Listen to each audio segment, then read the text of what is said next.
Hi there everyone, welcome to our spring leap day hop. I think I got that right. And today I am making a wedding layout for one of my friends. I've got some papers, one's Cavanaugh-Bond, one's Heidi Swap, and I'm going to use these as embellishments. So the first thing I want to do is get those all cut up and ready so that I'm not waiting around or cutting out halfway through. It's nice to have these ready to rock. And although I hate fussy cutting, this isn't as fussy as it could be. It's all straight lines, so I'm a little happier about that.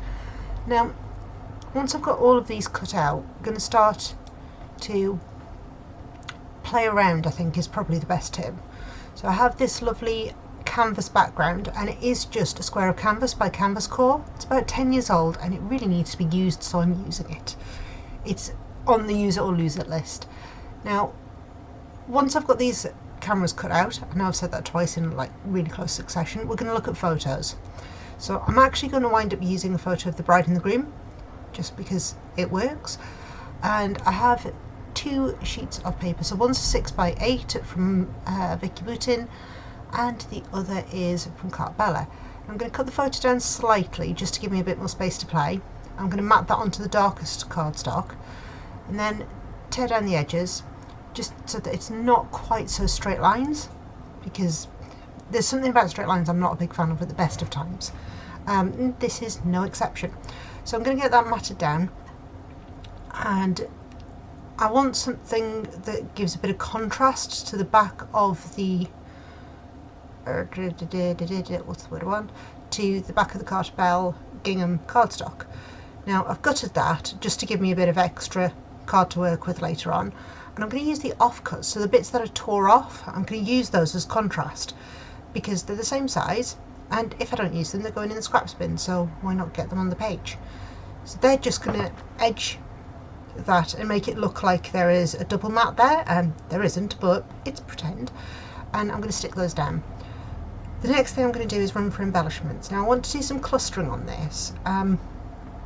It's a bit tricky, or at least it will be, because I'm going to sew it down so that there's some stitching around the edges.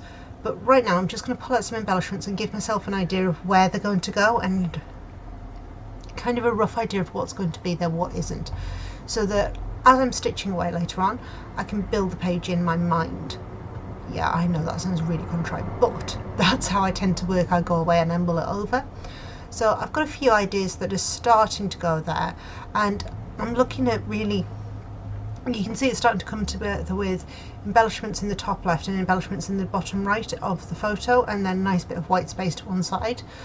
And I've also picked up a rub-on which I'm going to stick on the top there, and then we're going to go and stitch. So once I've got everything stitched down, you can see I've left some of the threads loose, not all of them.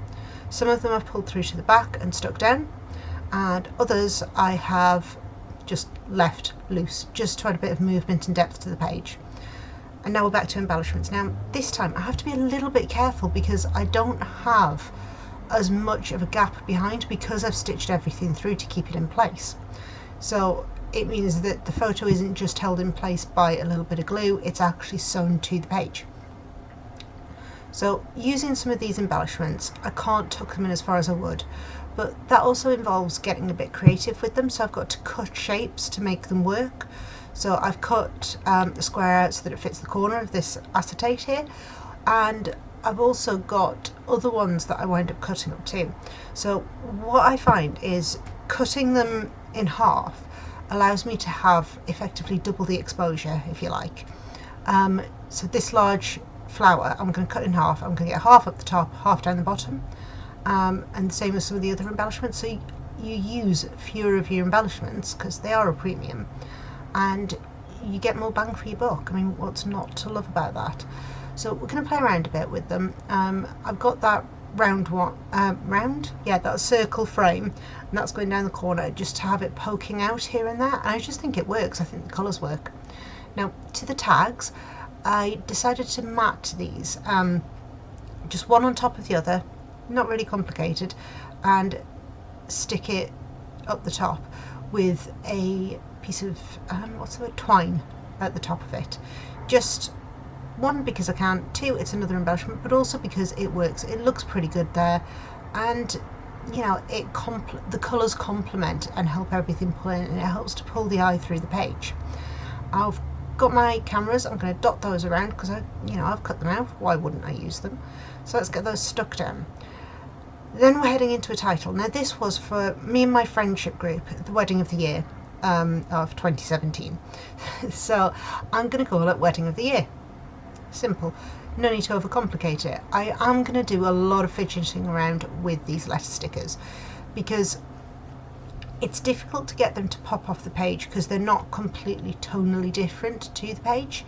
But these are the ones I really want to use, and they're the ones that work. So there's a lot of fidgeting around here, a lot of messing around with the letters and moving things around. I did consider having it further out so that it got further across the page and decided against that, and the same with having it vertically, just didn't work for me. So I'm going to dot some enamel dots around, just helps bring cohesive together, blah blah blah, and also I like enamel dots, so why wouldn't I?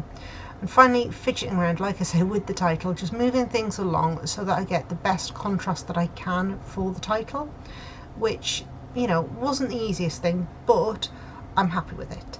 And also just adding in a little date tab at the side so that I can write the date in when I have double checked it, because I don't want to get the wrong date.